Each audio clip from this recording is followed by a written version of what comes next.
Anda kembali menyaksikan Lobby Belajar Lebih Memahami kerjasama RTV dengan DPRD Kota Surabaya, dan saat ini di segmen terakhir kami masih membahas mengenai penindakan toko modern nakal di Kota Surabaya, Pak. Terkait dengan kondisi PD Pasar saat ini ya, apa sih yang akan dilakukan oleh Wakil Ketua yang menaungi Komisi B? Di PD Pasarnya. PD Pasar. Jadi gini, ini kan kebetulan memang ada konflik yang terjadi di PD Pasar dengan mundurnya Direktur Utama PD Pasar itu sendiri, Pak Karyanto. Jadi PD Pasar ini seharusnya menjadi tanggung jawab kita bersama. Jadi itu terkait dengan badan pengawas selaku pembina dan pengawas, pemerintah kota sendiri juga selaku pemilik dari perusahaan PD Pasar itu sendiri. Jadi saya kira semua ini harus terkait, semua ini harus bisa duduk bersama, berpikir jernih, mengembangkan pasar yang ada di Kota Surabaya ini. Sebab pasar yang ada di Kota Surabaya ini sangat disayangkan gitu loh. Dari beberapa lahan yang dimiliki pemerintah kota, khususnya PD Pasar ini menempati lahan-lahan yang sangat strategis di Surabaya. Ya, Pak, iya, di Keputaran, Urip Sumoharjo, di Tunjungan, terus di Kembang Jepun, terus di banyak yang ada di Surabaya ini. Dan rata-rata itu sudah beralih fungsi. Nah, yang pasar itu menjadi kumuh, menjadi rumah tinggal dan lain-lain, seperti tidak terurus.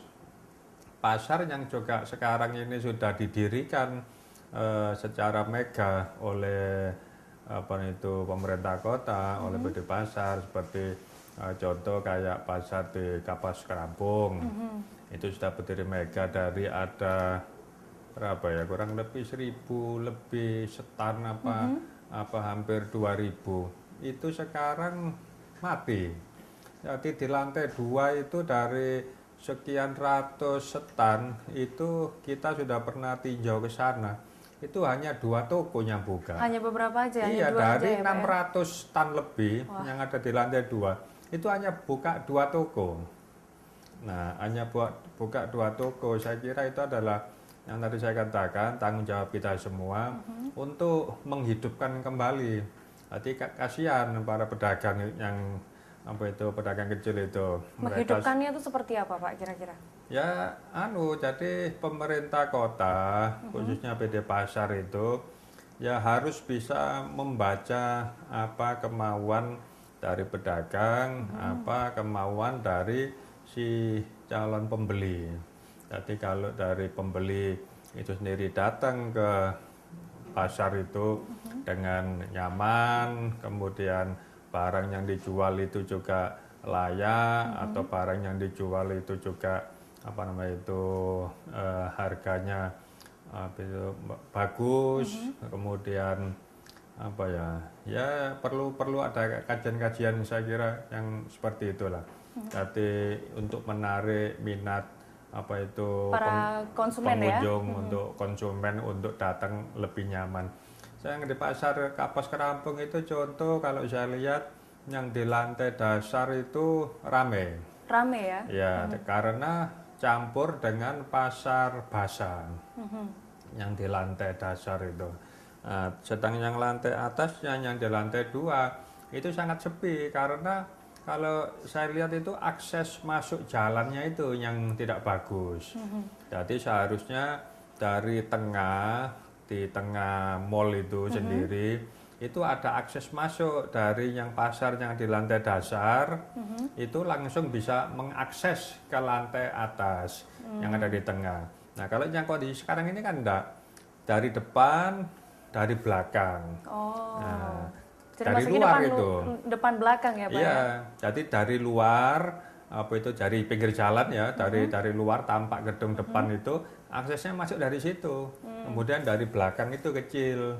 Nah, kalau dari orang yang dari bawah itu untuk bisa mengakses ke atas lantai 2, itu mereka harus muter dulu keluar. Harus muter dulu ya Pak ya. Itu mungkin yang salah satu faktor mengapa para konsumen ini akhirnya malas untuk naik ke atas ya Pak ya. Itu menurut saya karena sudah saya lihat kondisi di sana, apa yang menyebabkan pasar ini kok tidak hidup yang di Kapas Kerampung itu, padahal penataannya juga sudah cukup bagus.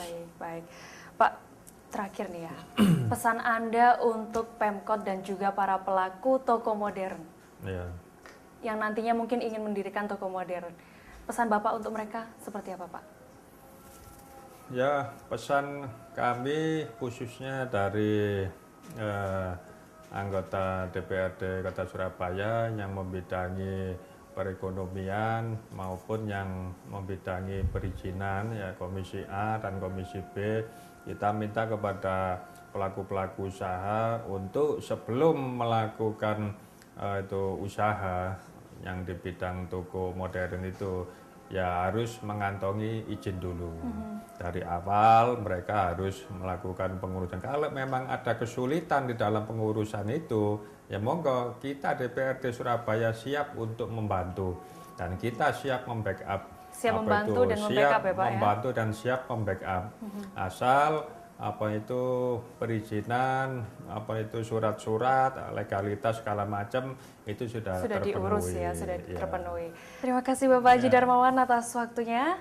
Pemirsa, tak terasa 1 jam sudah saya menemani Anda. Tetap saksikan Lobby, belajar lebih memahami di episode berikutnya. Saya pamit undur diri, sampai jumpa. Mari sini kita coba